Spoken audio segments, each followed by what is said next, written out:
அப்ப நான் ஒவ்வொரு செங்கலா பார்த்து கட்டிய மாளிகையில என்ன வெளியேற்றுவியா நீயே, என்ன குலதெய்வம்னு சொல்லிக்கிட்டே நெஞ்சில குத்துவியா நீயே என்றெல்லாம் அவருக்கு கேட்பதன் வழியாக அவர் உறுதியா இருக்கிறார்.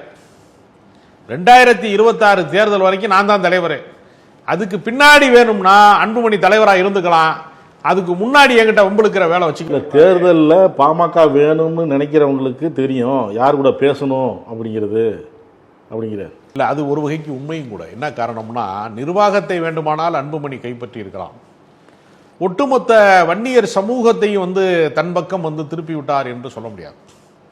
ஏன்னா இவருக்கு ஒரு 46 வருட நீண்ட அனுபவம் அவர் சொல்றாரு இல்லையா, தொடக்க காலத்துல 96,000 கிராமங்களுக்கு நான் போனேன்னு சொல்றாரு இல்லையா. ஆமா ஆமா, 96,000 கிராமங்களுக்கு போய் நான் பஸ்ல தொங்கிட்டு போயிருக்கேன். எனக்கு அன்னைக்கு வாகனம் கிடையாது, அலைபேசி வசதி கிடையாது, இன்னைக்கு இருக்க நவீன சாலைகள் கிடையாது, 4 வழி சாலைகள் எதுவுமே இல்லாத காலத்துல நான் கட்சியை அதிமுக மாதிரி பெரிய கட்சிகளுக்கு நடுவில் ஒரு கட்சி முளைப்பது என்பது ஒரு ஆலமரத்துக்கு அடியிலே ஒரு சிறு செடி கூட வளராதும்பாங்க, நான் வளர்த்து எடுத்திருக்கேன் அப்படிங்கிறத அவர் சொல்றார்.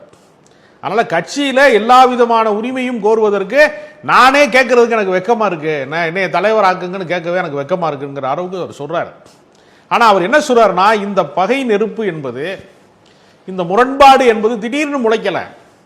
இது இப்பொழுது சமீபத்தில் நடந்த கூட்டத்திலேயோ சில மாதங்களுக்கு முன்போது வெடிக்கல. 7 ஆண்டுகளுக்கு முன்பே நீங்க ஓய்வெடுங்க, மோடி பிரதமராக பங்கேற்கிற டெல்லி விழாவிலே முடிசூட்டு விழாவுக்கு போகிற போதே கட்சியை நான் பார்த்துக்கிறேன், நீங்க பேரம்பேத்தியோட விளையாடுங்கிற இடத்துக்கு வந்துட்டாங்க.